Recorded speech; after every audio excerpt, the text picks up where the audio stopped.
Oh, yeah, making a video. I think it's a making of kind of style video, so that's what I'll call it for the hell of it. But it's sort of about determinism, I think. It's an interesting subject. Just start rolling that one around.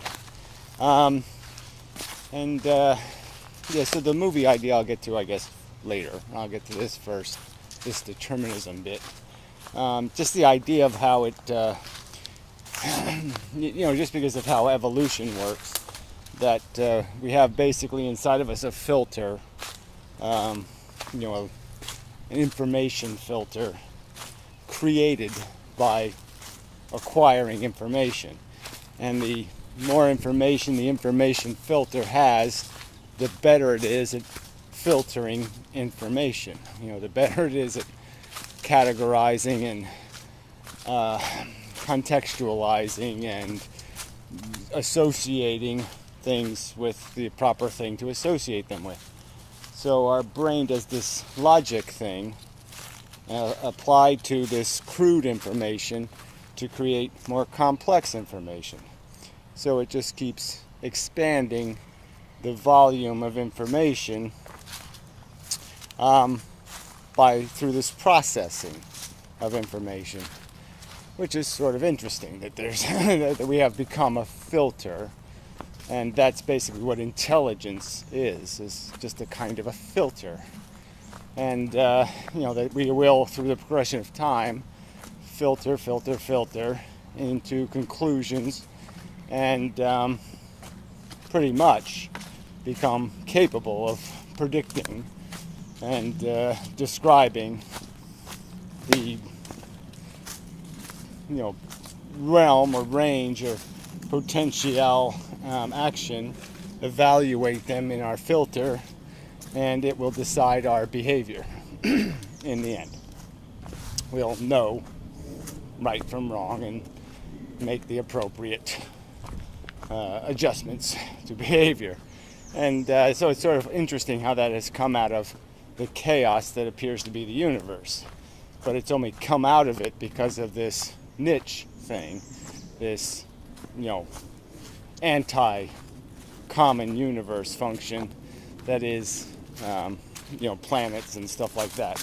It's the opposite of the entropy thing, and it doesn't break the laws of thermodynamics. It just is areas where the laws don't apply in the short term. They will apply in the long term, but in the short term, you can have more complexity. Anyway, so that's sort of interesting. So what it got me thinking about, though, was just a scenario in the brain when it comes to this choice thing. And, I was just thinking about, say if there was a soldier dying. Well, no, he's injured. And another soldier comes over to help him, finds him somewhere, laying on the side of a ditch somewhere. He shot a tank and blew it up, but he got injured, blah, blah, blah. So the guy shows up to help him, and the injured soldier explains, I've had this vision, and I know what's going to happen. And there's two scenarios.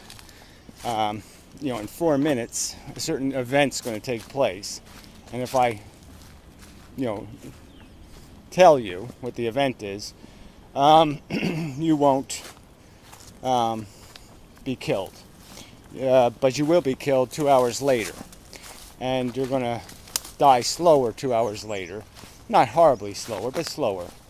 This death in 4 minutes is going to be really quick. And I'm going to die, also in both scenarios. But, it's the reverse.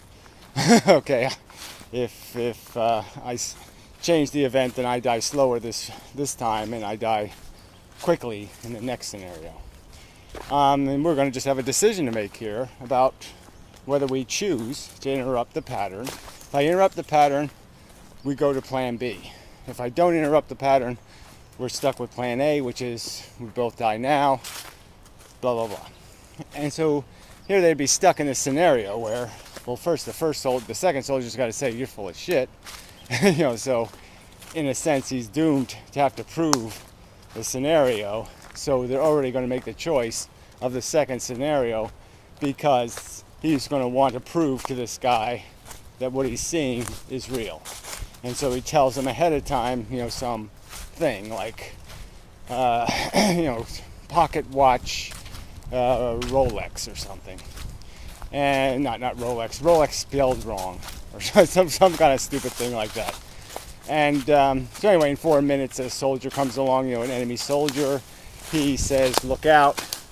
And so the guy who's helping him shoots the German guy before the German guy can shoot them, so they don't die. German guy dies.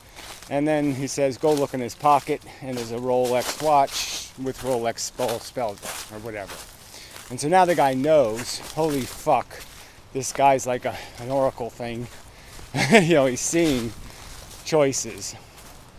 And so he's kind of glued to him, because now this guy's saying he's going to die in 2 hours. And so now he's going to want to know, is there another choice? Is there a third option coming? Will they have another chance to make a decision?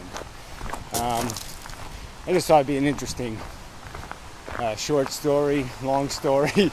It could be an interesting story that you're only given one choice at a time. So as you go to each event, you have to make this decision based on what the next one will bring. And so the next choice might offer them a choice where they don't die. So they might take that choice, but then they get locked into a scenario where they'll never get a future choice that ever gets them a choice that isn't much worse in terms of how they die. So that could be the irony, the ironic conclusion. So anyway, do some running. It's sort of a semi-lovely day. Thunder showers coming though. So says the radar anyway. It was kind of looked like it before, but it didn't happen. And so I can do some work and such. Feel a little ragged though, but I don't know. See how it goes. Anyway, I'll be back, probably on the way back and such. Till later if there's more.